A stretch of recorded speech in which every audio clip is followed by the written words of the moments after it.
今天讨论的是买房与不买房，幸不幸福这件事。那反正我们这些台上的人讲话已经不影响投票，所以我就放开来讲啊。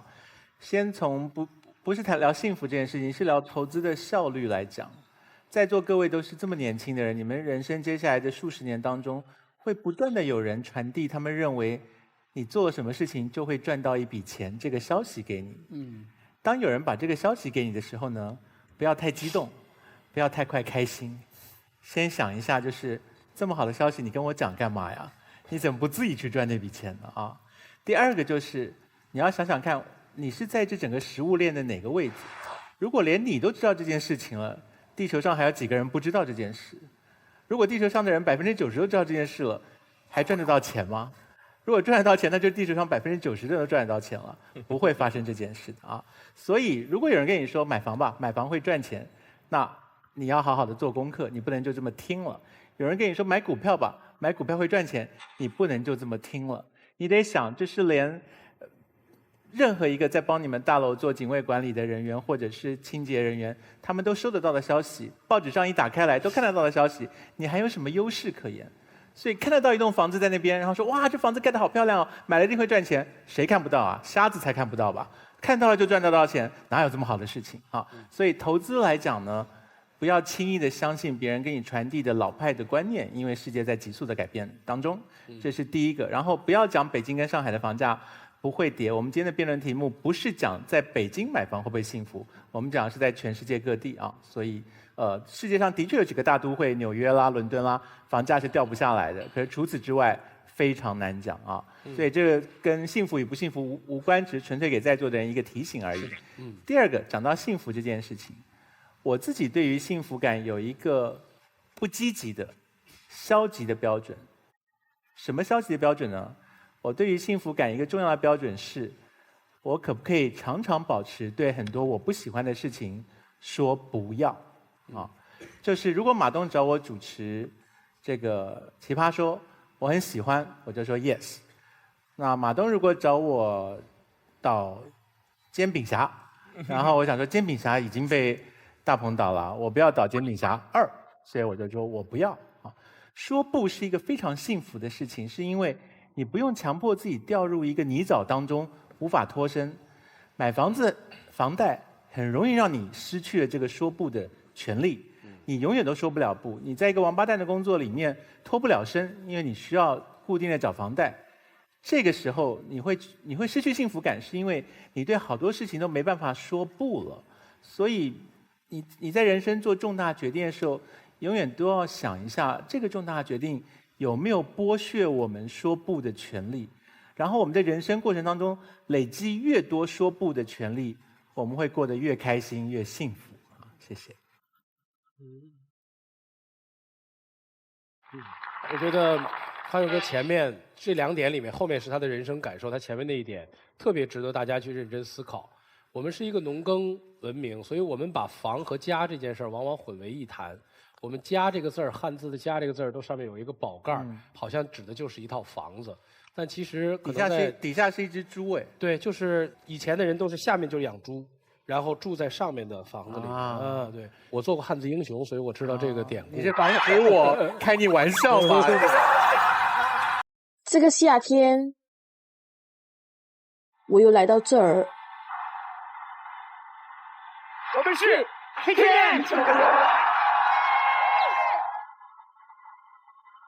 18位踢馆新咖中，仅9人幸存。欢迎入院。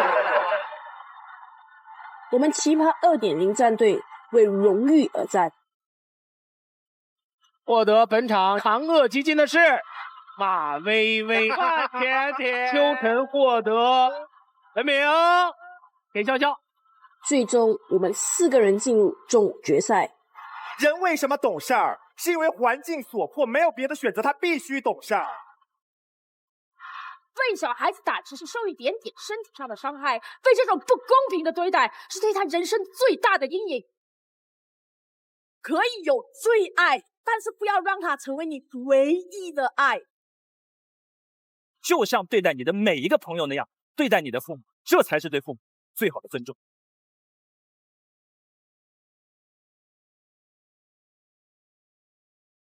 然而，这只是个开始。大家最后投出来这个结果，其实我真的很失望，真的很失望。决赛的安排行程比较紧凑，要求选手根据本身的知识储备，压力大了一点。只有10分钟时间，准备最后的1v1。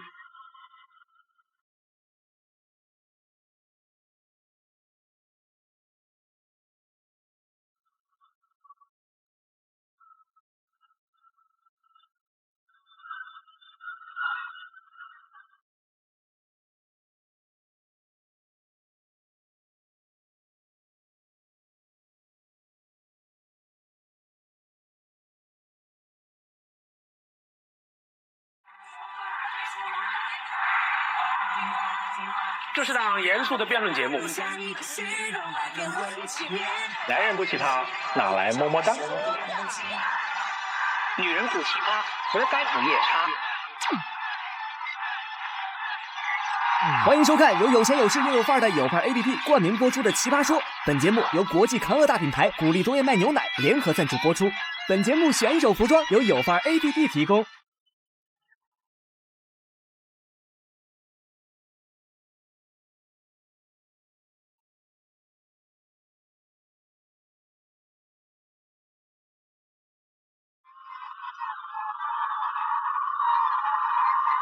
大家好，我是不想要花力气拍电影，只想要电影直接票房就卖10亿以上的 KK 康。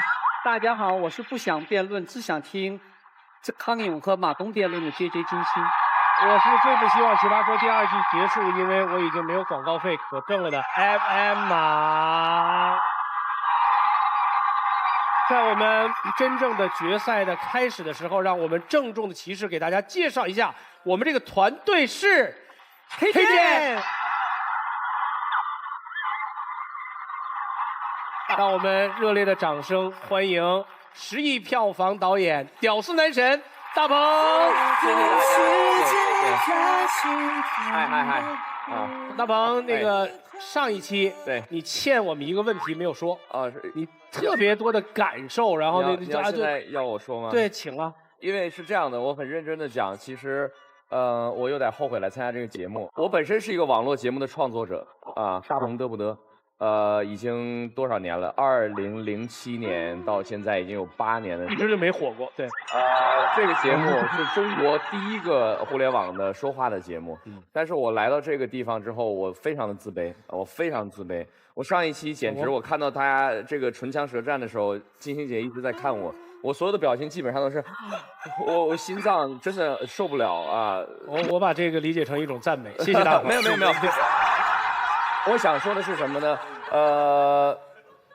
因为《奇葩说》这个节目让我看到了更多会说话的人，因为在这里我感觉到了我自己的一些欠缺，所以我决定退出主持界。不会吧？再说一遍，老蒋。我决定退出主持界，就是在这里决定的。真的？对啊，以后大家将不会看到我主持的任何的一个节目了啊。为什么？不为什么呀？因为我10亿导演了，我干嘛要主持啊？真的。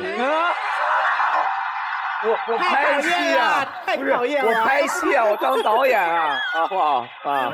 哎呀，以为他谦卑，结果在嚣张呢。对，我也在这宣布一下，我退出电影界。虽然我从来没有拍过，我还是可以退一下。我绝对退出辩论界。我真不适合辩论。别人以为金姐到这节目来肯定会来个大战的哈。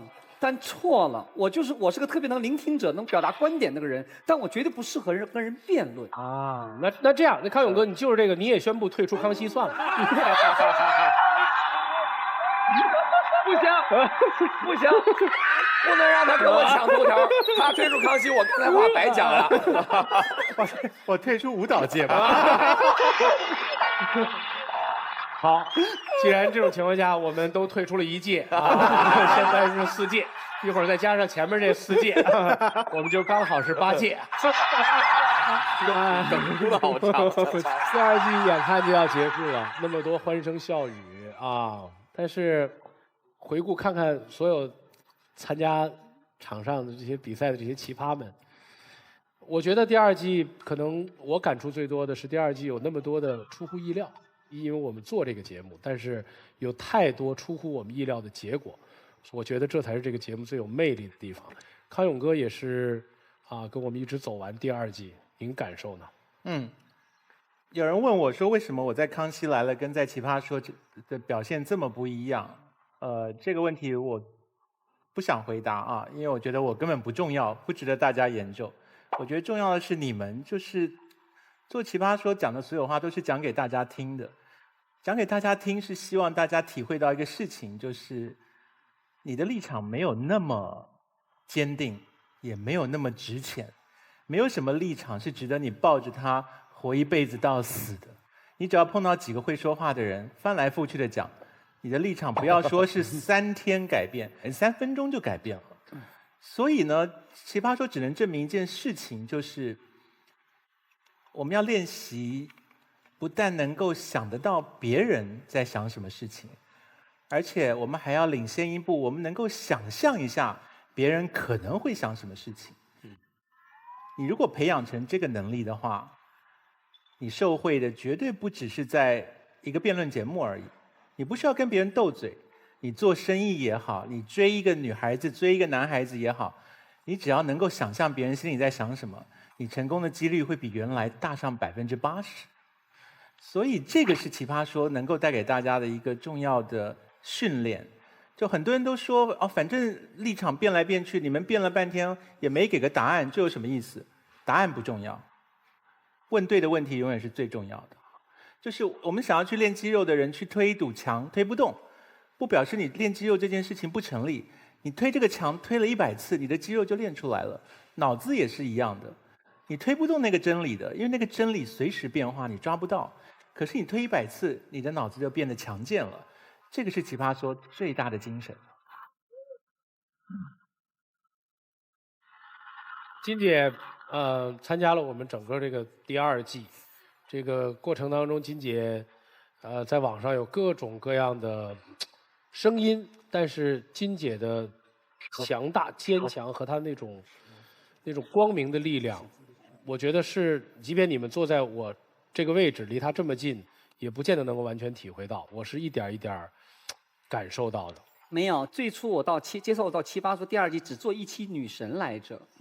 没想到马东真诚地飞到了上海，坐在我们家楼下说了：“你别做女神了，姐姐，你做导师吧。”我都不知道怎么回事，但是我来了，因为我喜欢这个平台。首先，就像康永哥说的，中国人最欠缺的就是判断和思考。恰恰有奇葩说这么一个舞台，把所有的观点和问题扔在上边，我们不求答案，只求你探讨、思考。我们国家太多的人云亦云的事情，不走脑子，人又多，你说再不思考多吓人呐！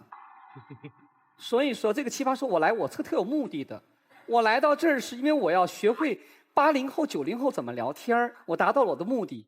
在中间过程当中，别人说：“哎呀，你跟高晓松怎么比？”我说：“拿我跟高晓松比能一样吗？他搂的是女人，我搂的是男人，能比吗？”反而奇葩说教会了我，我就坚持我自己，我不去满足任何人的期望值，我只要得到我要得到的东西，我就达到我目的了。所以每次这个2个男人优秀男人，我听他们，我聆听那个幸福感呢。所以中国的男人身材都不好，但他们的文采足以。可以。中国的男人身材都不好，但中国男人吸引女人的魅力就是他们的文采。当他们一张口的时候，一有学识的时候，女人都愿意投怀送抱，因为他们太有魅力。所以说，我在关注这2个人的时候，马东我也不能上手，康永哥也不能上手。所以只能在欣赏和聆听。说我是奇葩说最大的受益者，知道了怎么会说话，而且看到了80后、90后说话，太牛掰了，太牛掰！我希望有更多的奇葩出现，而且这个节目会越做越火。感谢奇葩说，谢谢金姐，谢谢。不光你对我没法上手，我对你也没法下手。我已经无法有主了。好吧，让我们进入2v2的决赛，来看一看题目。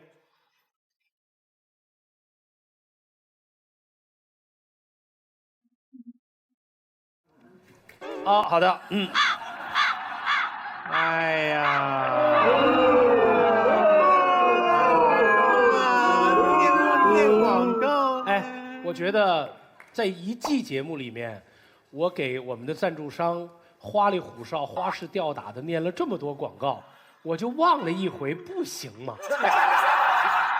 最后要结账的。不行，不行，最后要结账的。我最终决定还是不行。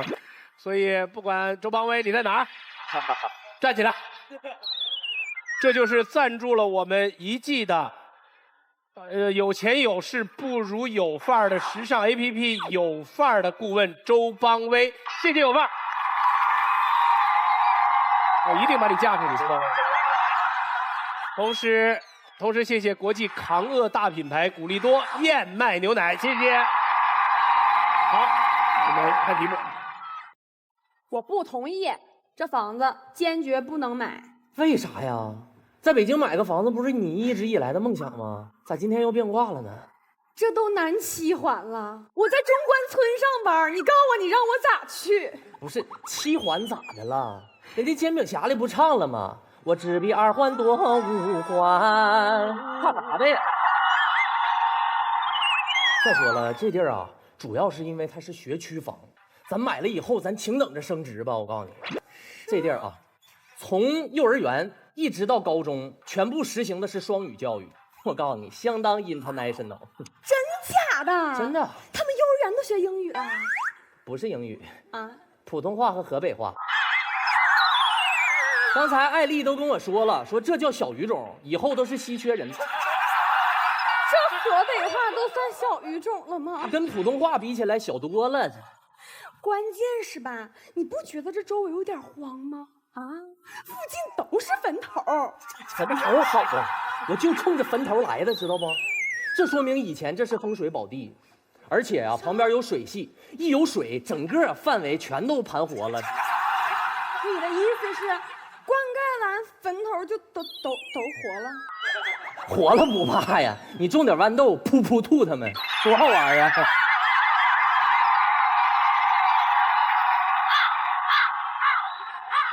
好玩个屁嘛！万一要没种好，咬死我咋整啊？你这人，你干啥非得要买呀？关键是你现在买啊，优惠幅度是特别大，有买有赠的。你买它那个5平米的小户型，哎，买1层赠你地下18层，纯唠嗑坑，我告诉你。5平米，地下18层，那不是口井吗？你井你打出水来以后，咱就修个游泳池，我告诉你，咱要打出石油来，咱俩就发了。你说的太有道理了，是不是？还是不能买？为啥呀又？因为咱俩可以租。你这有钱买房子还非得租？我告诉你，首付其实也不贵，2700多万就买了得了呗。租1年才2700块，性价比有点低是吧？但是你看啊，你买了以后是不是你就有安全感了？你可拉倒吧，5平米我能有啥安全感呢？你进屋就是墙，铜墙铁壁的，多安全。再说了，你进屋就上炕，咱俩多幸福啊！你说的吧是有点道理，是不是？但是我也有我的想法。你想想哈，咱俩要是买了这个房子，就只能住这儿了。而我期待的是有不同的生活体验。咱们省下这笔钱，是不是能去环游个世界啥的？你我2人去个平谷啊，去个密云呐，去个房山呐，去个怀柔啊，多幸福呀！你这叫环游世界呀？你这叫京郊一日游。其实你说的那个环游世界我也向往，但问题是我定金都交了，10万块钱人家不退咋整啊？你说什么玩意儿啊？你别着急，我试着要啊！你啥意思啊？我要是能要回来我就要回来，要不回来咱就买得了啊！你跟我商量吗你啊？要不回来你就不用回来了。朋友们，我只想问一句，买房和不买房到底哪个更幸福呢？好，题目出来了，买房不买房，哪个更幸福？非常开放式的话题，但是却是用来考验最终奇葩的非常好的题目。正反方，你们在大家的见证下面，上一期里面都自己选了，没办法。那我们应该是请现场的观众来进行你们的投票。正方买房更幸福，反方不买更幸福，请按键。进入总决赛的4名奇葩抽签确定持方后，展开2v2对决，胜负由现场观众的跑票数量决定，落败一方整体淘汰，获胜一方的2名奇葩将进入终极决战。看来还是买房的人多呀。好，71比29。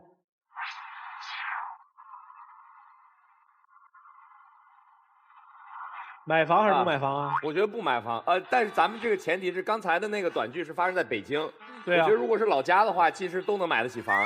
如果是北京的话，其实对于咱们来讲是买不起的，大部分人买不起。对。我现在能买得起的，但是我也是租的地方，就是我到现在我们家也是租的房子。就你能买你也租，因为我觉得这样的话呢，你可以随时换地儿。对，因为你自己控制的。是因为卖煎饼嘛，各地方都去。因为灵活一些，因为你的生活水平不断在提高，你其实对居住环境的要求是不断在变化的。所以不买。你会一生不买房吗？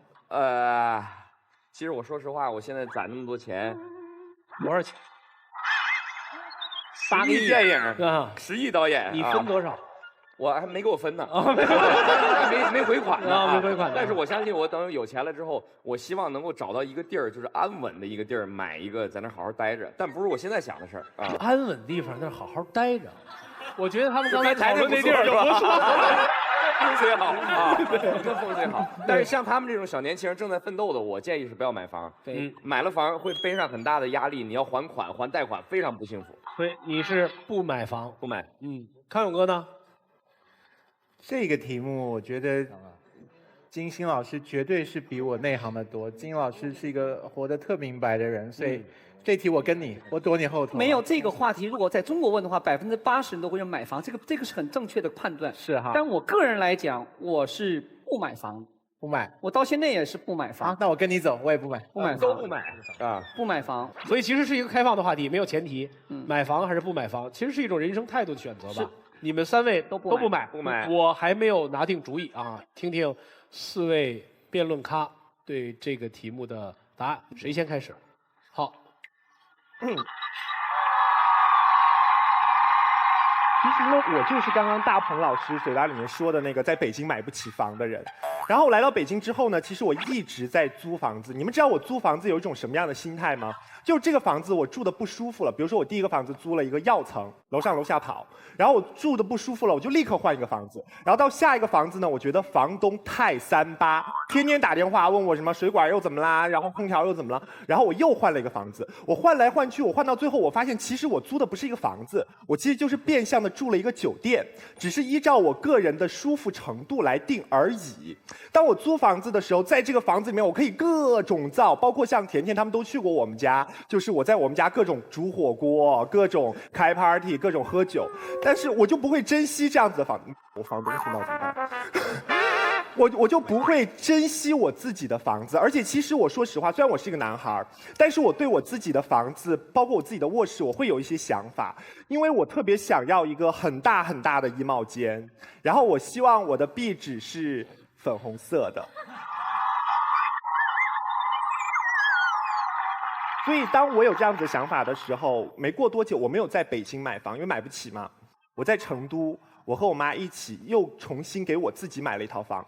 好，那这个房子呢，就完全按照我个人的意愿去打造，有一个超大的衣帽间。然后，当然我也是把我最珍贵，包括我儿童时期的一些记忆，全部放在这个家里面。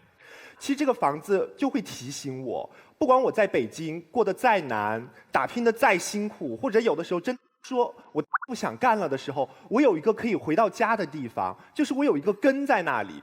我们现在都说，其实很多男孩自己买房，然后好像男生家庭的压力比较大。但其实我很多身边的女性朋友，现在他们的父母也会给他们准备一套房子。你们知道为什么吗？因为其实父母总是用他们最糊涂的爱，却给我们做了一个最坏的打算。我身边很多的女性朋友，他们的父母给他们的建议就是说，如果真的有那么一天你的男人背叛了你，或者是他出轨，或者怎么样，我希望你可以自己有一个小小的家，不至于到最后竟然要来投靠我们。其实我们刚才短剧也提到了，说女人的安全感是自己给的，但是其实我有的时候更相信一句话，就是女人的不安全感是伴侣给的。很多人都说一个女生找一个男人要房子是势利，是虚荣。但是说真的，如果一个男生要跟她结婚的时候没有房子，告诉她，他说我们两个租房子吧，租房子也能过，只要有爱，我们总能经营一个美好的家。这样的男生，说真的，我不太敢让我的女生朋友去嫁。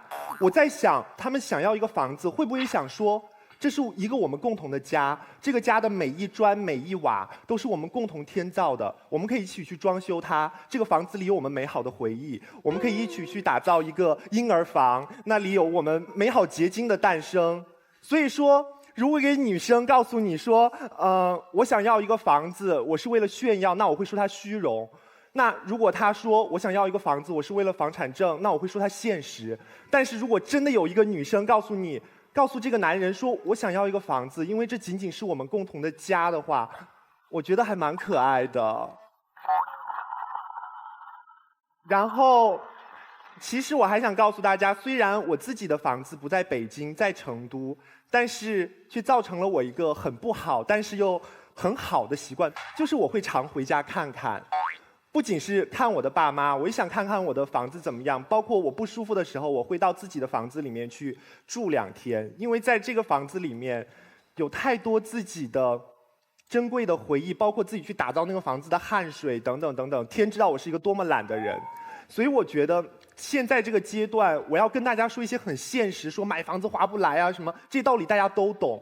但是我还是想用感性的一面告诉大家，我觉得买房是一个蛮幸福的事情。谢谢。吴京，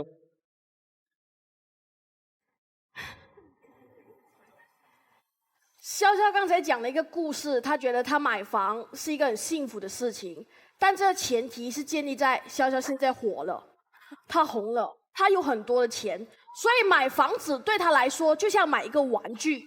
他以前没有这样子的钱，所以他现在有钱，他可以在成都买一个很大的房子，在里面，我就根据你刚才的那一个论点，好吧，他相当不错了，现在没有到很有钱，但他也买了一个房子，建了一个超大的衣帽间，加上粉红色的壁纸。但你想想，如果不是每一个人都像潇潇那样，如果我们现在只是刚刚好可以买一栋房子的头期钱付了，我告诉大家，我没有办法做一个超大的衣帽间，我可能连一个衣帽现在也比较难买了。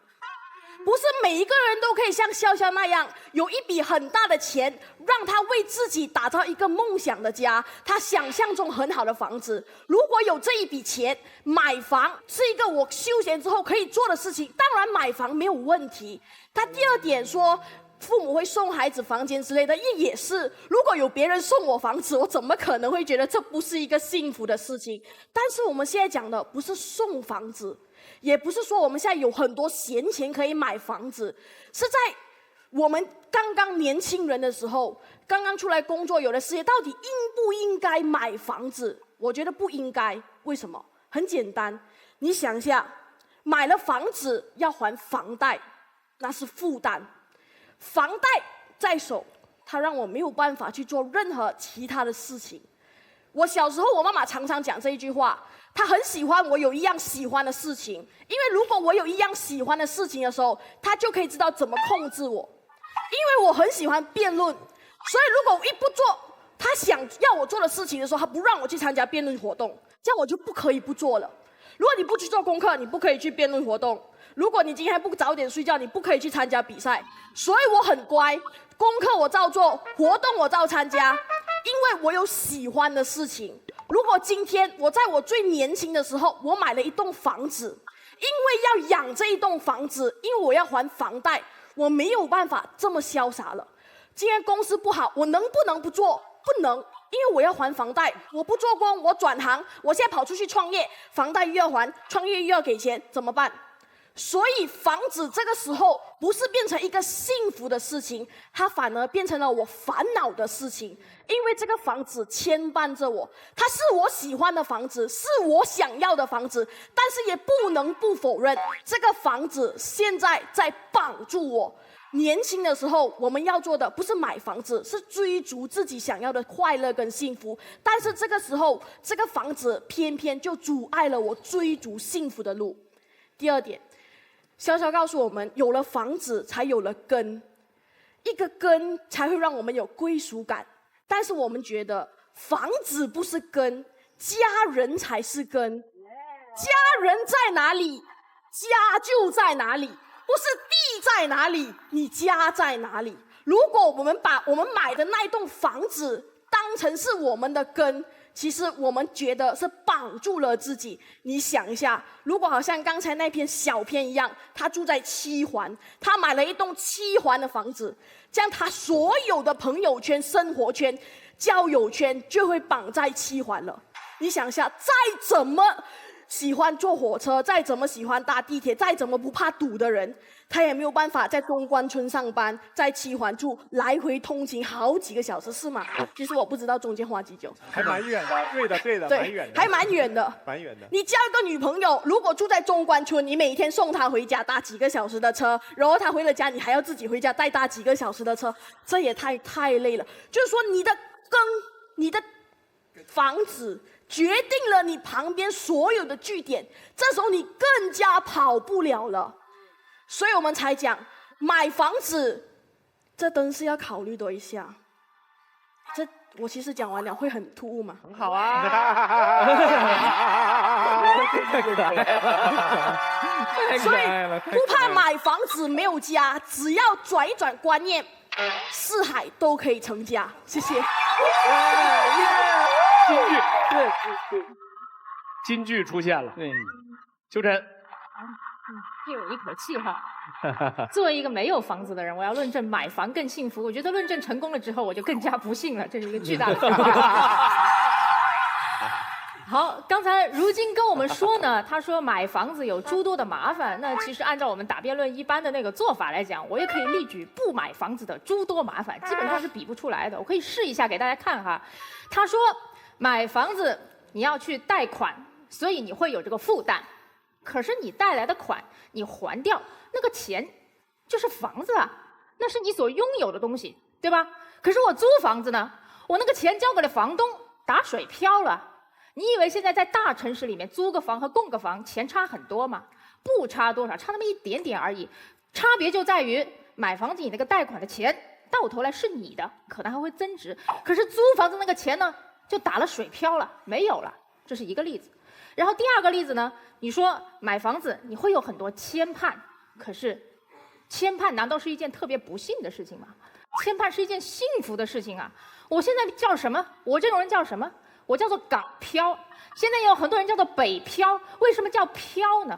无根的人不幸福，有牵绊，有家人，有财富，是一件幸福的事情。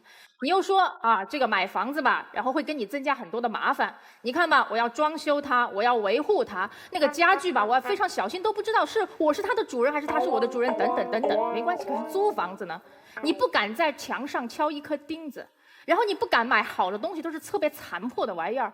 我现在在香港待了8年，然后我的破床啊，天天塌。我不是一个很重的人，真的就用太久了。所以麻烦都是一样的，我们怎么比较？我们要比较的是，你选择买房或不买房，你选择了哪一种麻烦？你有什么能力去选择你所谓的买房那种麻烦？而这种能力是你幸福的证明。各位，人为什么要买房子，或者为什么能买房子？第一，最简单，你好歹付得起首付啊！像我这种人，首付都付不起，我觉得这才是不幸中的不幸啊。然后第二，很简单，就是你对你现在的状况基本上是满意的。为什么？你说买房子对我是一个巨大的束缚，可是如果现在我不觉得是一个束缚呢？我觉得北京这地方超好，你们嫌弃它都想走，我觉得这地方很好啊，对吧？然后你觉得天涯何处无芳草，可是我就单恋这一枝花，我有家人，有非常稳定的女朋友在这里，我为什么不买房子呢？这个状态证明了我做这个选择，我现在心里是安全的，我有安全感，我对自己的现状满意，而且更重要的是什么？我无所畏惧，我不怕你所说的那种麻烦，这才是真真正正的幸福啊！我不想告诉你，买房子那个房子会让你幸福，因为我不想告诉任何人，就是一样东西是你幸福的钥匙，这个东西没有。但是我想告诉你的是，买房子是一个选择，而且是一个过程，为这个过程去奋斗的所有你付出的点点滴滴，这些东西会让你更加幸福。谢谢。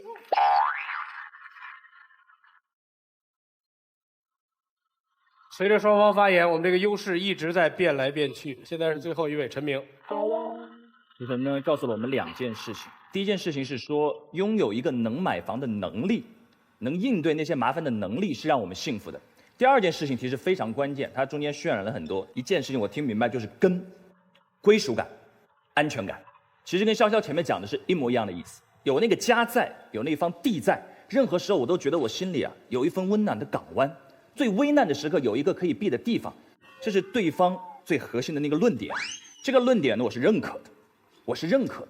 今天这个题目说买房和不买房哪个更幸福，说白了就是2种价值观嘛，2种不同的幸福观而已。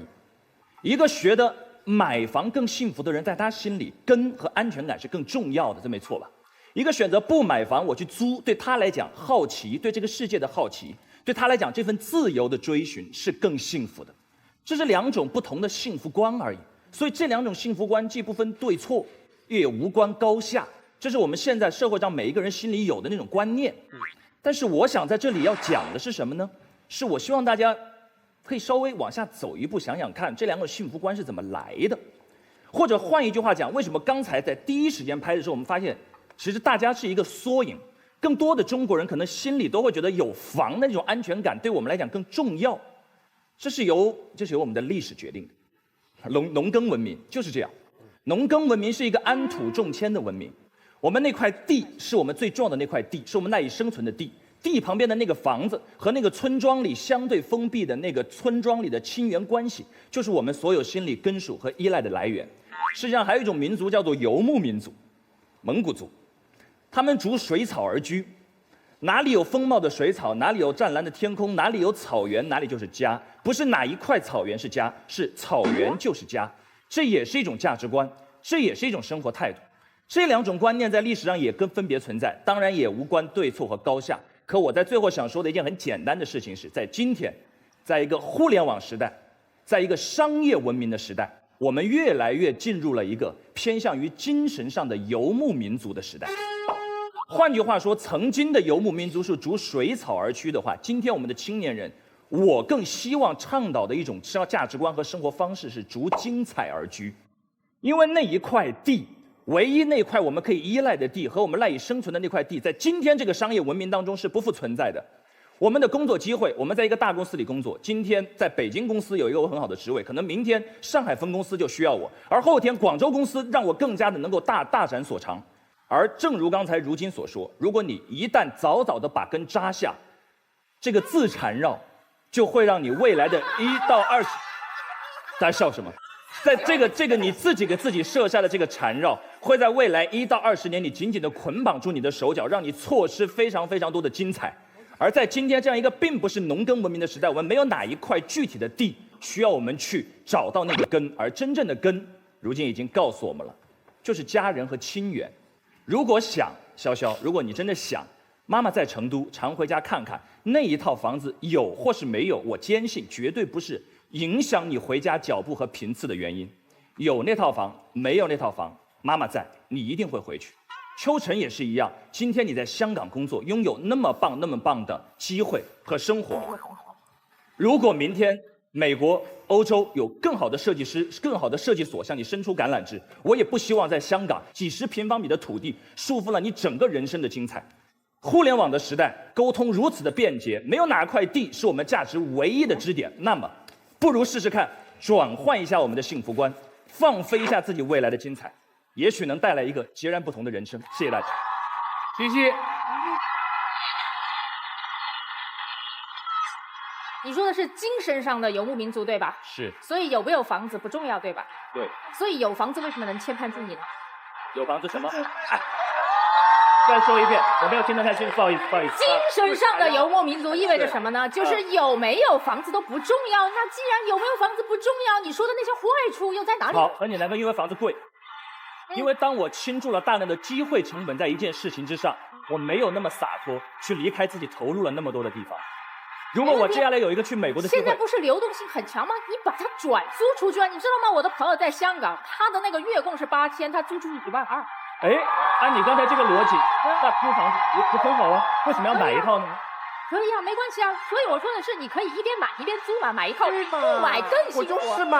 不，我懂了，你的意思是，我先买一套，然后那里有工作的环境，我再出去租。对呀，有什么关系呢？我们是比较的买房和不买房啊，对吧？又不是比较买房和租房。你知道，如果你不买这套，我可以既买房又租房，我还买两套，租两套，对吧？对吧？如果不买这套房，你知道在那儿能租一套多大的 house 吗？它是我们所有事情的一个牵绊。就我知道，在投资领域，你投资一套房重不重要，那就要看地段，那要看时间，那是个更复杂的问题。可是你买了一套房之后，在你在香港砸下重金那套房，对你未来的影响是心理层面的影响，不一定是具体经济层面的影响。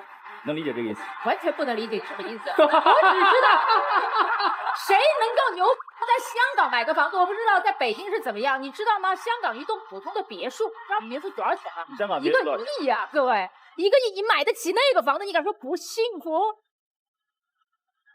我们现在一个青年人买一个1亿的房，你觉得后来会那买个便宜的多少？大概？管他呢，去小城市买不起。不是，这不是一个理性的参绕了，让我老家买，必须到这儿。因为我们现在是2v2的比赛，所以你们2位愿意让你们身后的谁来帮你们阐述观点，你们来决定。哎，你先说一句。你们2位决定。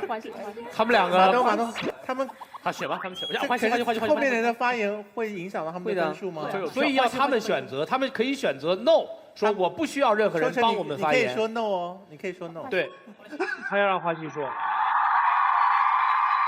我们都作为年轻人，我们都知道买房很困难，但是今天的前提，我们刚开始一开场，马东老师特意说了，前面没有什么前缀，我们就讨论买房和不买房哪个更不幸福。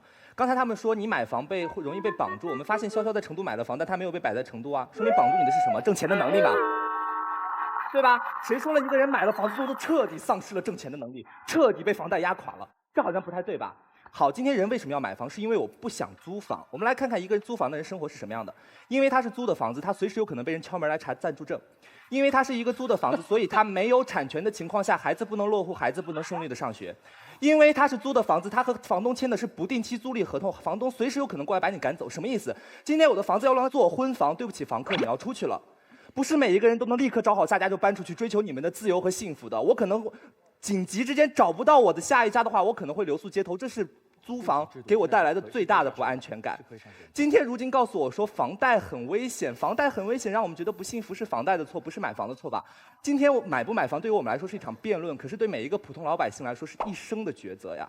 他不是说突然脑子一热有了一笔钱之后他就要买房，他可能会把自己祖上的钱、自己父母的钱、自己的钱全部拿到一起，深思熟虑之后拍下这个买房的观念。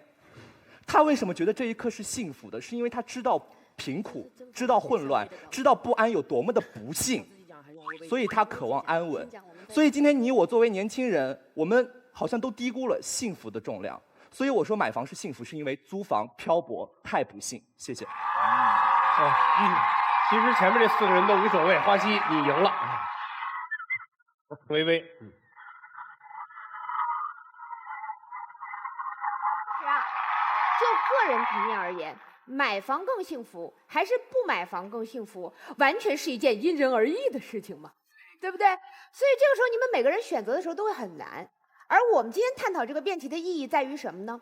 是在于安全感的由来到底是由哪一种对人生的投资策略形成的？什么意思？很多人希望有房子，像对方所说的那样，这是我的家，这是我的根。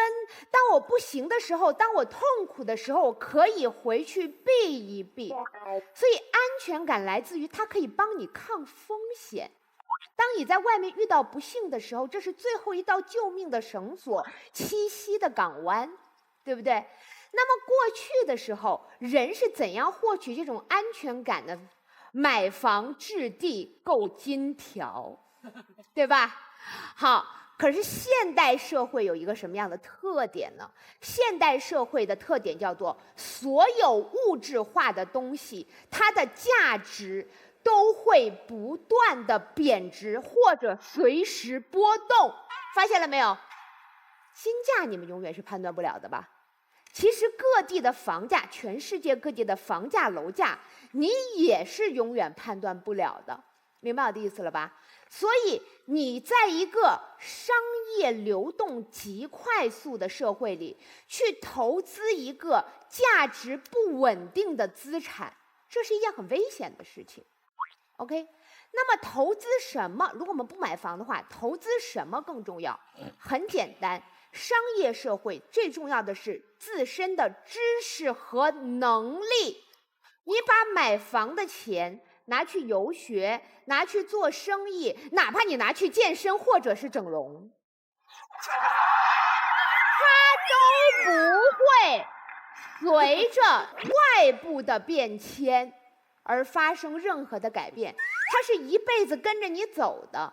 所以当你遇到危险的时候，你的脸还在；当你遇到社会变动的时候，你健康的身体还在；当你去到任何国家的时候，你花钱学来的知识还在。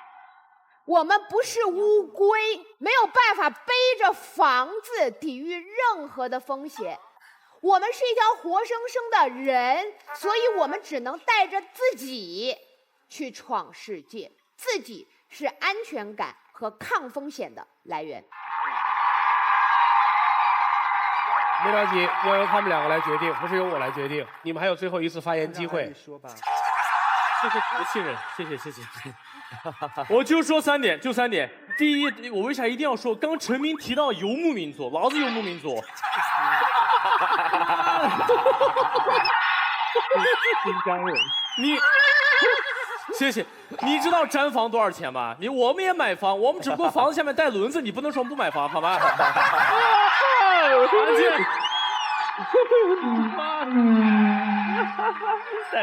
所以我们买房也是很幸福的，当然这是开玩笑了。说第二点，刚才薇薇姐说特别好，一定要投资。但是我想说啊，很多时候好多人都劝我别买房。08年的时候劝我别买房，北京别买房，肯定会降哈。08年没买，现在这么高 ，right？10年的时候别买房，肯定会降，没买，现在也是这样。我不敢说其他地方。如果今天我们只是讨论北京的话，作为投资本身，其实买房是可以考虑的，至少10年内。你看一下你的可乐涨了多少钱，你的工资又涨了多少，告诉你这个钱不花出去越来越少，所以做最明智的投资之一，买房啊。好，第3点很简单，年轻人呀。在工作2到3年之后，我们讨论的，如果没有一个大的投资呢，他容易干一件事，就是乱花钱。你想一下自己是不是这样，对吧？有人鼓掌，你继续鼓，继续鼓啊，非常好。我想说，一个船在海上航行时没有明确的方向，任何方向刮的风都是逆风。一个人在有一定钱时没有明确的投资，任何形式的花钱都有可能造成浪费。我其实也不想买房，我其实今天也没想穿着跟这个房产的这个销售员一样，我不知道为啥穿成这身了。但我想说，各位，如果说你想对自己的未来负责，而现在又没有太多明确的投资手段的话，一件事儿，买房。非常感谢，谢谢。反方最后一个机会啊，范甜甜。艾丽，你少放屁！我告诉你。你是值不得人家陈明比你现在高大上，你给我坐下，我好好跟你聊聊你的问题。游牧民族，你还游牧民族？你老祖宗前不要80代就已经不是游牧民族。我们还是你住在呼和浩特，你少来这套，我告诉你。哎，你给我坐下。无故不起，呼和浩特是内蒙古。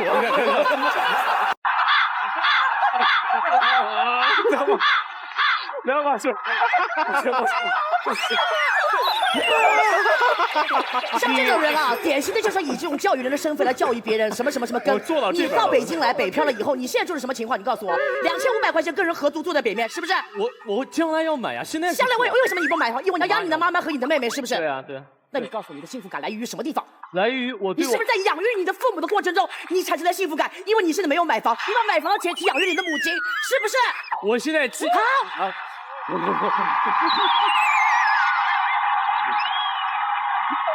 是你的家，并不是那一套房子，而是你妈妈才是最终的幸运，是不是？对。好，再见。KO。哎，你别说了，你作为一个住在呼和浩特的维吾尔族人，乌鲁木齐，在新疆地方嘞。你这叫的是藏族舞。这啥？你是梁老师。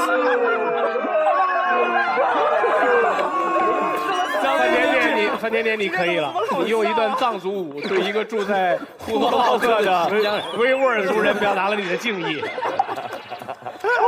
这样吧，太牛了！最后5个数，大家做出最后的选择。红蓝键，5、4、3、2、1，凝固。我们请3位来说说对这个题目双方表现的判断。我觉得大家最后投出来这个结果，其实我真的很失望，我真的很失望，大家能投出来这个结果，就是证明着年轻一代的你们竟然还在这里提倡买房。像刚刚的小夫妻，他们2个人那种状况，你们让他们买房买到南7环外面，你们就等于是害了他们。真的是这样的，因为他们没有钱，他们来到北京，就好像是我在过去的大概有5年多的时间，我都住在搜狐的旁边，3分钟步行就可以到的地方。因为我跟我公司走的，搜狐在长安街的时候我住在旁边，搜狐到5道口的时候我住在旁边，为的是就是比别人多一个机会。当主编需要人的时候，他打电话，我第一个到公司，然后我可以把这个事儿处理得很完美。我那个时候，我爸我妈也给了我一笔钱，是10万块钱。那个时候是2005年，然后说大鹏你买房子吧，你买房子就会感觉到很安全。其实这种幸福感都是来自于父母的，是父母们的担心，并不是你自己真正的幸福感。于是我怎么办了呢？我这10万块钱在2005年的时候，在北京可以买得上是一个70平米左右2居室的一个首付。但是呢，我东看看觉得这儿不满意，西看看觉得那儿不满意。很快时间一过去，到最后房价蹭蹭蹭的涨，从那个时候4、5千块钱，一直到眼睁睁看着变成1万块钱。然后我就只能在那个北沙滩，我买了一个42平米的一个大开间儿。我买完那个房子之后，8万块钱的首付，然后月供是1200。当时我妈妈开心极了，她好幸福。但是其实我和我当时的女朋友，现在我老婆，根本就没有体会到那种幸福，因为那个房子从交房我们1天都没住过。因为42平米的一个大的开间，其实对于小2口来讲住是不够的，而且离公司又很远，所以我们那个房子下来了之后就一直在那租着，一直在那住，一直到现在都在那租着。然后呢，我依然是不停的在随着公司不停的在调换岗位，然后我在它的附近租了一个房子，才有了今天。为什么我不鼓励买房？因为我学的是建筑，我本身是吉林皇家建筑工程学院毕业的，我是建筑工程系毕业的。吉林啊，皇家，这个皇家也是呼和浩特那边的吗？我是觉得加上皇家比较。吉林建筑工程学院毕业的。以我对于这个建筑的了解，它的原材料各个方面的了解，我觉得现在北京的房价不值这个钱。对了，就是你不要买房子，不值这个钱，不值，质量都不行的。你真的就把它投资在自己的身上，让自己变得，我不觉得随便花钱是浪费，你花的任何1分钱都不浪费。你吃一顿好的是浪费吗？你享受了，你穿的好的衣服是浪费吗？不是，因为你变漂亮了，别人看待你觉得你高大了，你做事情会变得更有自信。所以我觉得。不要买，真的是啊。好，坚持不要买。我生气了，而且把买的人全骂一顿。啊，您还坚持吗？我肯定坚持不买房，因为我觉得我的生活我建立在我的一个就是生活质量成本上。我曾经买过房子，买完房子以后，我虽然是不在乎房子增值不增值，但我还想这个房子什么时候增值，它消耗了我很多精力。后来我觉得，我就跟我先生聊，我说不买房了，我们就租最好的房子。但刚才谁说的这个房子什么房东干嘛？那我唯独能做到的事情，让我自己更强大。如果房东继续涨价的话，我挣的钱付他这个涨价百分比的话，轻松而易举的，一点都不担心。而且我租房子是找最好的区域去租房子，因为什么呢？那个房子决定了我的3个孩子他们眼中看到的生活品质，这个是我花多少钱都买不来的。我可以买一栋房子，买得很远，然后我和我先生每天开车从城外郊边上住的别墅，开车送的孩子到城里上学。但这个时间成本你们核没核算过？但现在我住的房就在城中心，我们家3个孩子从1年级开始到中学，一直是自己走来走去上学。童年增加了很多乐趣，我的生活减少了很多成本。在国外是20%的人想买房这件事儿。80%的人是不买房，都是租房的。20%移民的中国人吗？不是，20%是这些人工作了一辈子，然后到退休以后他能买一个房子。年轻人几乎没有买房子的。但是咱们中国现在不知道自己能力能挣多少钱的时候，突然就想着买房的话，我就特别滑稽的一件事情。金姐有这个观点，主要因为她老公是德国人，是，德国的租房率是90%以上。对了，而且德国法律不允许轻易涨房租，所以租房很有安全感。所以说，我是坚持是不买房的，我也不鼓励朋友买房，而且我特别不主张鼓励买房子自己不住，等房子升值，这个房子去卖钱。哇，这个年头已经过去了，10年前你这么做还能赚钱，从现在开始再别买房，等这个房子升值我再卖出去。卖不出去了，卖不出去了，卖不出去了，真的，房地产商恨死我，就是说卖不出去了，潘石屹你骗人。好，我把刚才金姐说的这段话剪下来给潘石屹寄过去。我都跟他采访过，我都跟他说了啊，我说你们就有钱人忽悠我们穷人吧。他怎么说？他说哦，笑了笑。潘勇哥。今天讨论的是买房与不买房、幸不幸福这件事。那反正我们这些台上的人讲话已经不影响投票，所以我就放开来讲啊。先从不是聊幸福这件事情，是聊投资的效率来讲。在座各位都是这么年轻的人，你们人生接下来的数十年当中，会不断的有人传递他们认为你做了什么事情就会赚到一笔钱这个消息给你。当有人把这个消息给你的时候呢，不要太激动。不要太快开心，先想一下，就是这么好的消息，你跟我讲干嘛呀？你怎么不自己去赚那笔钱呢？啊！第二个就是你要想想看，你是在这整个食物链的哪个位置？如果连你都知道这件事情了，地球上还有几个人不知道这件事？如果地球上的人90%都知道这件事了，还赚得到钱吗？如果赚得到钱，那就地球上90%的都赚得到钱了，不会发生这件事的啊！所以，如果有人跟你说买房吧，买房会赚钱，那你要好好的做功课，你不能就这么听了。有人跟你说买股票吧，买股票会赚钱，你不能就这么听了。你得想，这是连任何一个在帮你们大楼做警卫管理的人员或者是清洁人员，他们都收得到的消息，报纸上一打开来都看得到的消息，你还有什么优势可言？所以看得到一栋房子在那边，然后说哇，这房子盖得好漂亮哦，买了一定会赚钱，谁看不到啊？瞎子才看不到吧？看到了就赚得到钱，哪有这么好的事情啊？所以投资来讲呢，不要轻易的相信别人给你传递的老派的观念，因为世界在急速的改变当中，这是第一个。然后不要讲北京跟上海的房价不会跌。我们今天的辩论题目不是讲在北京买房会不会幸福，我们讲的是在全世界各地啊。所以世界上的确有几个大都会，纽约啦、伦敦啦，房价是掉不下来的。可是除此之外，非常难讲啊。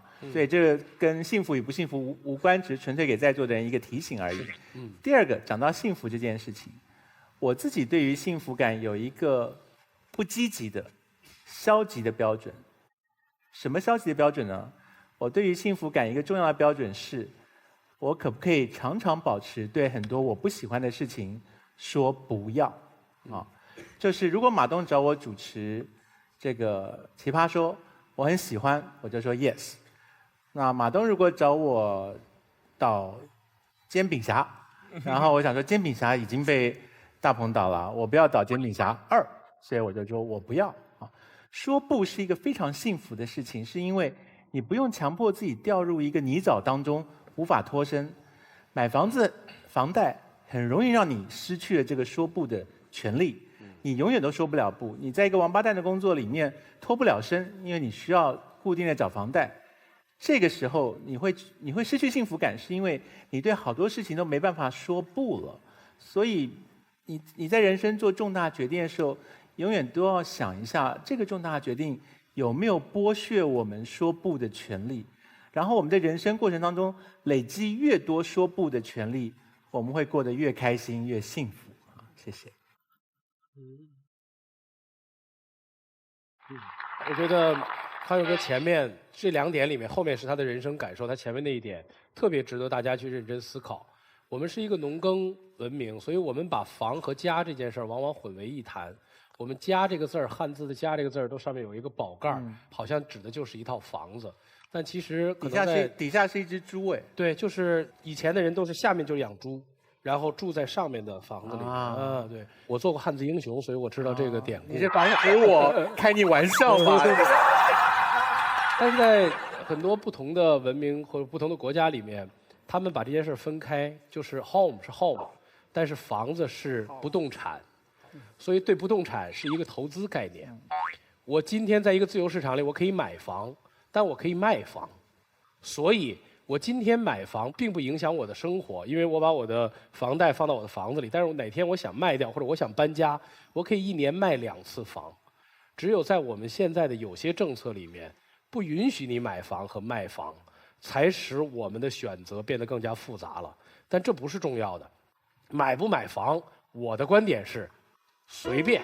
我看看这期节目辩论的结果才是最重要的。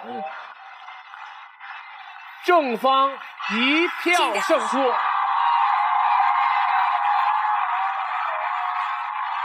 买房子是一个选择，而且是一个过程，为这个过程去奋斗的所有你付出的点点滴滴，这些东西会让你更加幸福。谢谢。不管我在北京过得再难，打拼得再辛苦，我有一个可以回到家的地方，就是我有一个根在那里。好，那我们祝贺潇潇和秋晨，你们2位作为2v2这个环节的获胜者，将获得的奖励将被雅哈超级咖啡聘请为史上最能聊的咖啡广告的代言人。最后1v1正反方的抽签，从康永哥和金姐手中来决定你们的正反方。2名奇葩抽签确定持方后，进入1v1单挑环节，最终由现场观众票选出第2季最终的奇葩之王。每人选一个偶像吧。康永哥，谢谢。好，秋晨选择的是康永哥，正方金姐选择的是反方。好，准备10分钟。微博关注爱奇艺奇葩说，参与话题互动，和全世界的深井病做朋友。微信添加爱奇艺奇葩说订阅号，每天推送纯干货，喂饱你。强烈建议到百度贴吧奇葩说官方吧写下长篇大论，洋洋洒洒任你喷。解放奇葩就在慢都慢不下来的爱奇艺视频。现场公布题目，抽签决定持方，仅10分钟准备时间。史上最残酷赛制，潇潇、秋晨，谁是下一个 King of 奇葩？欢迎大家和我们一起在这个现场见证《奇葩说》第2季最后1v1的决赛。正反两方分别是秋晨和潇潇，看看他们的题目。人类到底要不要发明时光机呢？在侃爷还是小侃侃的时候，最喜欢的动画片就是哆啦 A 梦了。除了这个蓝胖子实在太萌之外，无数亮瞎眼的奇妙道具，任意门、竹蜻蜓、记忆面包，想着想着口水都要流出来了。但是最令小侃侃心驰神往、夜不能寐的道具，永远只有一个，那就是可以时空旅行的时光机。如今侃爷有了时光机，不仅可以回到唐代实地考察一下马震的可行程度，还可以穿越到清朝和容嬷嬷一起看雪看月亮，从诗词歌赋聊到人生哲学。最重要的是，侃爷要回到那些年，跟隔壁班的小花说一声同学你真可爱。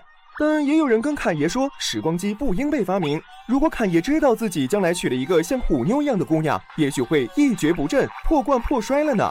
就算侃爷不认命，非要拼出个不一样的未来，那侃爷经历的一切可能根本不会出现。如果只有侃爷有时光机还好，万一有一天所有人都有了时光机才可怕，很有可能奇葩说和侃爷都不存在了，细思极恐啊！那么终极问题来了，人类到底要不要发明时光机呢？辩论从来都是对想象力的考验啊，所以你们俩也活该遇到这个题目。我刚刚遇到的就是我在微博上，别人给我私信遇到的最有想象力的一个问题是说，马震是你的什么人？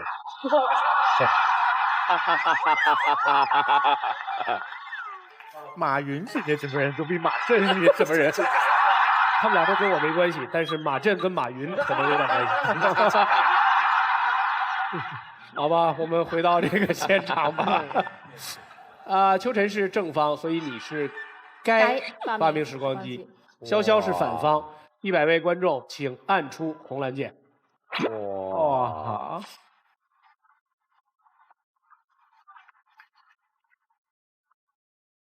！48比52。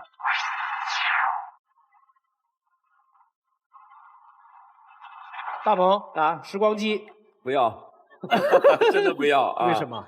因为时光机你就是两种结果，要不回到从前，要不去过去看未来看一看是什么结果。对，我觉得这个过程当中你就不需要努力了呀，你就比如你拍了个电影，然后你看看你的票房是多少，那我可以嗓子不哑呀，我也不做宣传了，就是这个失去了我们经历过一次这些事的魅力。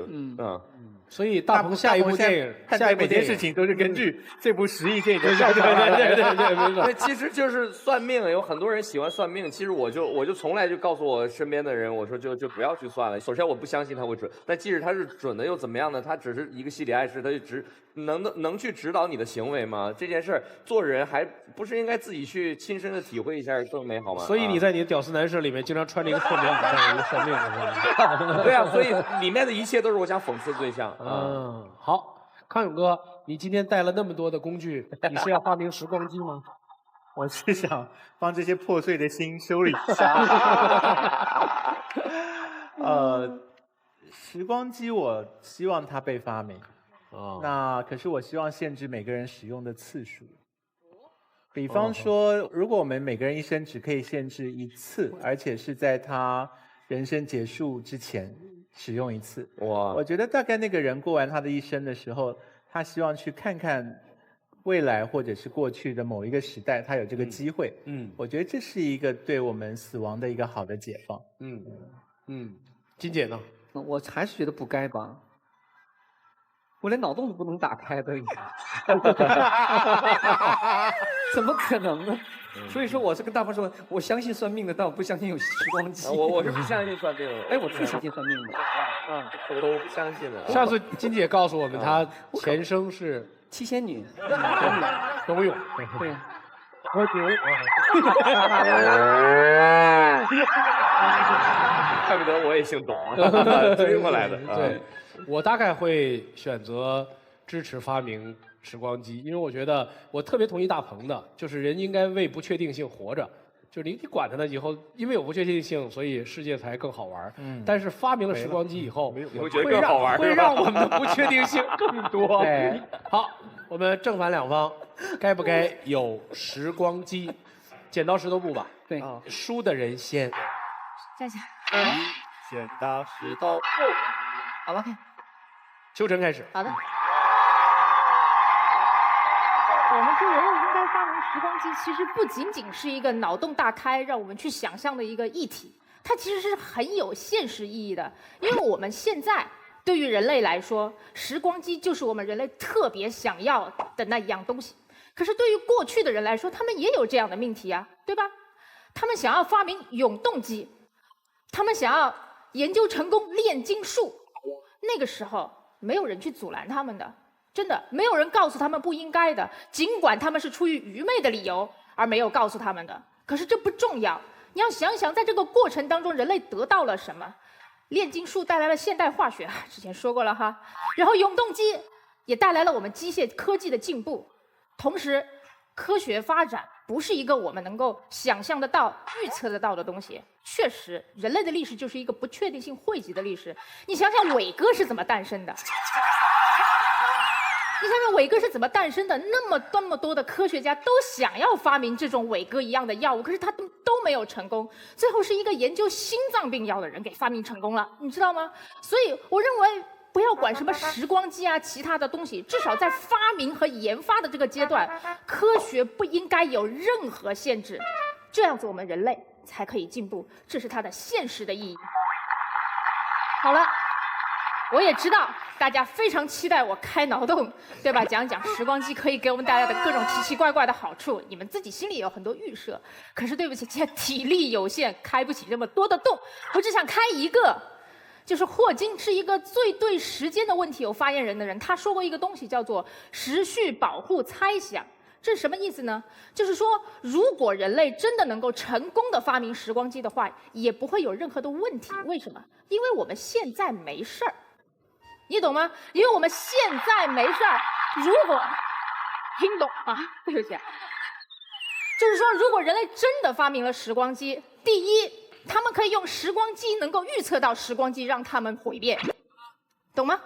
他们会预测到时光机让他们毁灭，于是他们会限制它的应用，或者在今天把我们那些想要发明时光机的人，比方说我给干掉，我活得好好的，证明时光机不会有什么问题。好，那我们就来谈一谈最糟糕的情况。那地球的毁灭好了，对吧？大家都好怕地球的毁灭，可是让地球毁灭的理由不要太多。各位，你可以拦住科学家不要发明时光机，你拦不住自己。浪费水、浪费粮食、破坏环境、使用空调，你都拦不住。地球毁灭的方式太多了，人类其实非常紧张和非常焦急的要去研究时光机到底是为什么？因为我们的地球社会早已在毁灭的边缘，我们有危机感，所以我们要发明这个东西啊。这是孤注一掷，你懂吗？而且就算这个东西救不了我们，我可以告诉大家，时间真的是人类社会上最伟大的奥秘。带着这个奥秘的答案去死，我认为也值得。谢谢。脑洞大开。潇潇，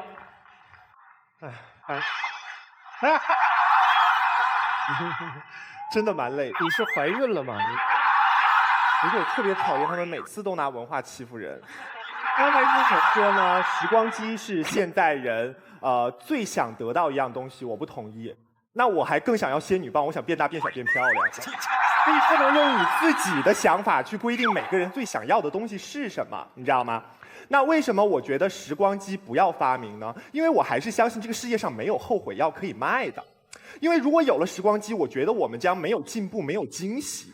我们会一直像在玩电子游戏一样，我们一直游戏存档。比如说我过去某一个时刻我觉得不是很完美，比如说为什么我会跟我的女朋友分手，到底问题出在哪儿？我坐时光机回去看一看，是不是我们就可以又重新在一起了呢？但是大家真的知不知道，有的时候正是因为这些失败、这些不美好，才成就了我们。第二，我想说的是，刚才秋晨开了一个脑洞。他说去毁灭那个创造时光机的人，但是我们设想一下，沿着他那个脑洞继续发散，如果真的有这样一台时光机，它已经被发明出来了，那这台时光机我们要给谁用？给谁用都是一个问题。如果全世界人手一台时光机，成本太高，而且会世界大乱，对不对？但是如果我拥有了时光机，我不表示我不会做一些坏事儿，那这个时候我可能就是世界的大魔王，你们谁都阻止不了我。因为如果你们试图阻止我，就像秋晨说的嘛，我立刻坐时光机回去把你杀死，对吧？那其实我们很多时候呢，特别讨厌听我们的父母唠叨，因为我们就说别用你的经验来教我们怎么做人，因为我们喜欢未知的惊喜、未知的冒险。但是如果有时光机的话，我觉得我们的人生会像一本教科书，一个继承的事实，这其实是很可怕的。就好像如果我发现我的未来不够美好的话，那我现在是不是游戏存档，我去改变我的未来？但是有一句话叫做“塞翁失马，焉知非福”。我想告诉大家的是，有的时候福兮祸所依，很多时候作为我们人类来说，我们更喜欢是在失败中吸取经验、吸取教训，而不是在失误中改变结果。哎，好了，就这么多了，烦死了，累死了。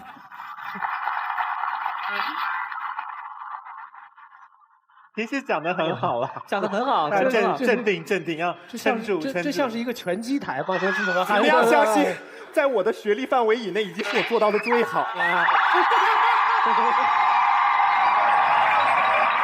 秋晨，好，我也给你加油。好的，我是一个辩手。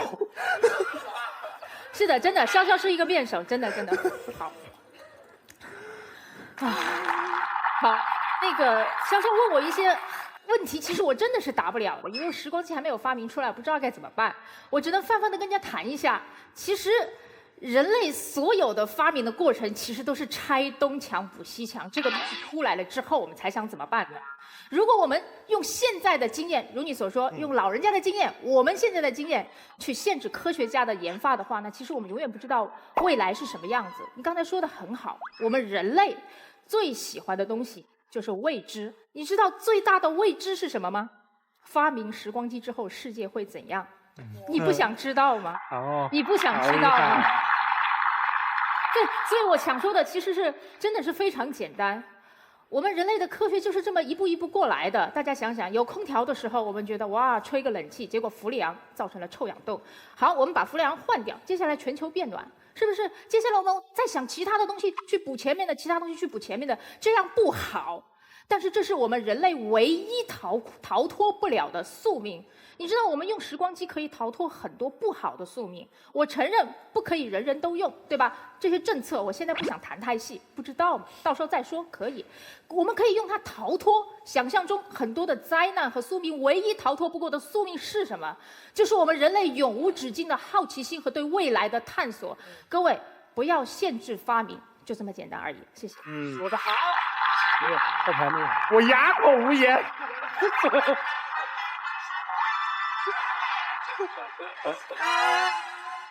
潇潇要第2次总结发言。哎呀，不总结了。好的，潇潇，我跟你聊一下好了。好。刚刚那个秋晨都是在聊未来的事情嘛，所以他说了很多值得好奇的未知啊，也许可以预先知道一些灾难，能够防范了啊。可是他没有提到的事情是，如果发明了时光机的话，到了过去，恐怕我们在座的每一个人都会有我们自己想要修正的一个或大或小的错误。对，有的人想把某个暴君给宰了，有的人想把某个婚姻不要结，有的人想早一点去追某一个人，啊，这种种的可能，或者先看那一场球赛是谁赢了，他就买那个球票，他就可以赌赢那场。所以，其实秋晨没有聊过去的事情，你有兴趣聊一下过去的事吗？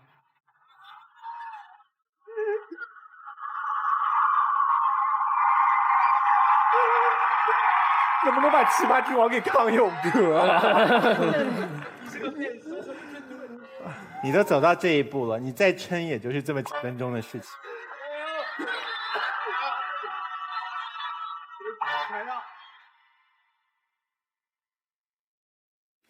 这个过去啊，潇潇，你不想说话，其实无非是怕自己说的话使自己更减分，但是其实你这个犹豫已经给了大家极多的期待，你说什么都不会再减分。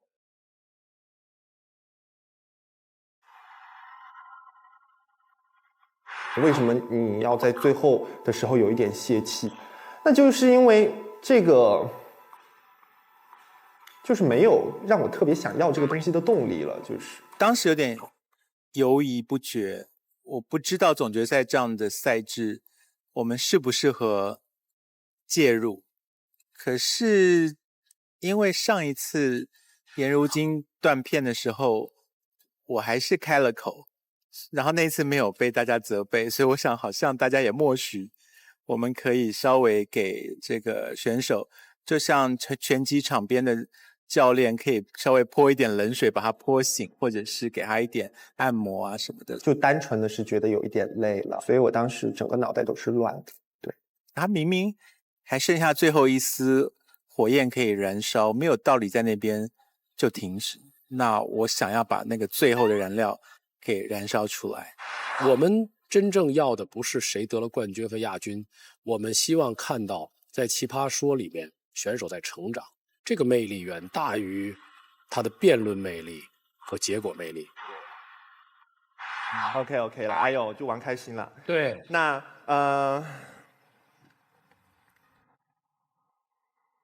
其实有的时候我觉得很多后悔的事情对我们来说是一件特别美好的回忆。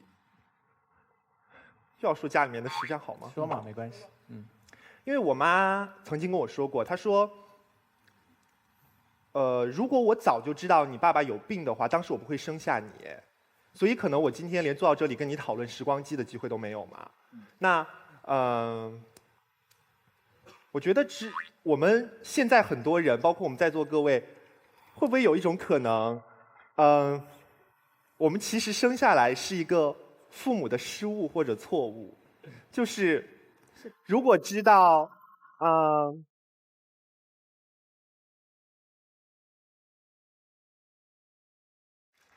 如果我们的父母都经常说，早知道你这个德性，我一定不会把你生下来。我在想，肯定我再坏，我也没有坏到像罪犯一样那么可恶吧。我觉得没有不爱自己孩子的父母，所以我觉得，如果说我们很多人的出生不是在父母计划内的，是一个失误的话，是一个错误的话，那我觉得我们要感谢没有发明时光机，因为我们现在都活得好好的。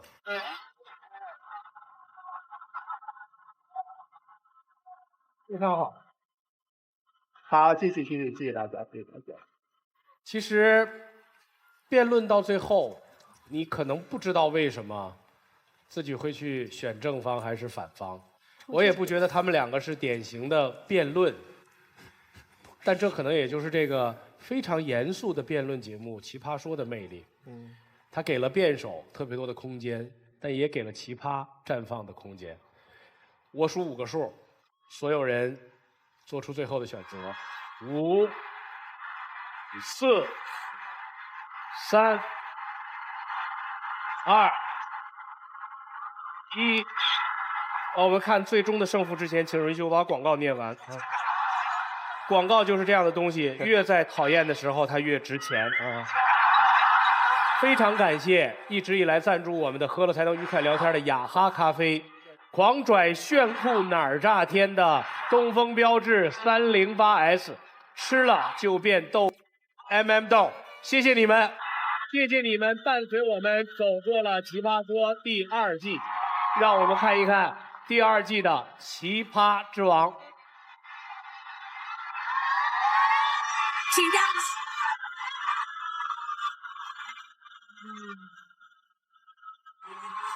你不爱就没关系，我是说我的主力，你只要忍受我这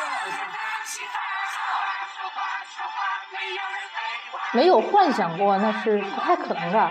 但是你要说真的把它当做现实一样的去想，以及把它当做一个非常确定的目标追求，是真的没有。今天到最后这个结果，我真的都没有想到过。我叫秋晨，大家好，你不跟我明说，我怎么知道你想要呢？那些仰慕者是不是你备胎？你老婆问你，那些人是不是你备胎？说如果对小孩子打只是受一点点身体上的伤害，对这种不公平的对待是对他人生最大的阴影。你们现在过的日子也不是你想象中最好的吧？你为什么不去死一死呢？情人可能知道你掌心里的痣，可是父母是知道你屁股上的痣的人啊。收益要共享，风险还能够承担。我们虽然是奇葩，但大势所趋，这个世界都属于奇葩。秋晨作为《奇葩说》第2季的奇葩之王，将获得由国际抗饿大品牌古力多燕麦牛奶提供的20万元抗饿基金。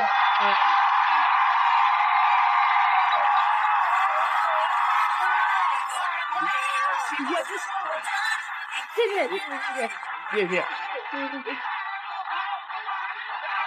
买房。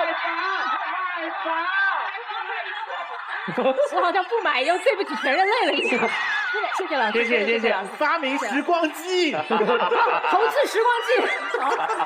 谢谢司男神大鹏来到《奇葩说》第2届的，谢谢大家，谢谢晶晶姐，谢谢康永哥，谢谢所有的观众伴随我们走过《奇葩说》第2季，尤其感谢有房有车不如有范儿的时尚 APP 有范儿冠名赞助《奇葩说》，下一期再见。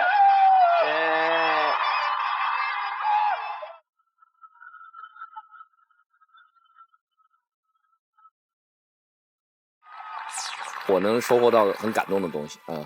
我几次眼眶湿润，就对我来讲，这个我是拒绝被感动的人，但是他们真的非常非常打动我。现在会说话的孩子太多了，而且80后、90后的脑洞开的也太多了，非常好，这是个进步。虽然我坐在团长的位置上，但我觉得这个节目主要还是看辩手们的辩论的进步和变化，这个是重要的。我得说这2季我做得很开心，我喜欢这个节目，我喜欢跟我一起工作的所有的人，我喜欢大家面对这个节目的态度。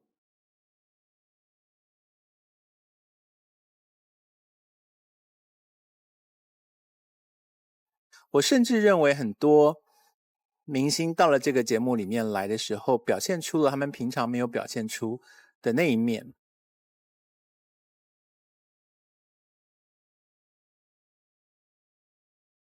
这些都是我喜欢奇葩说的原因。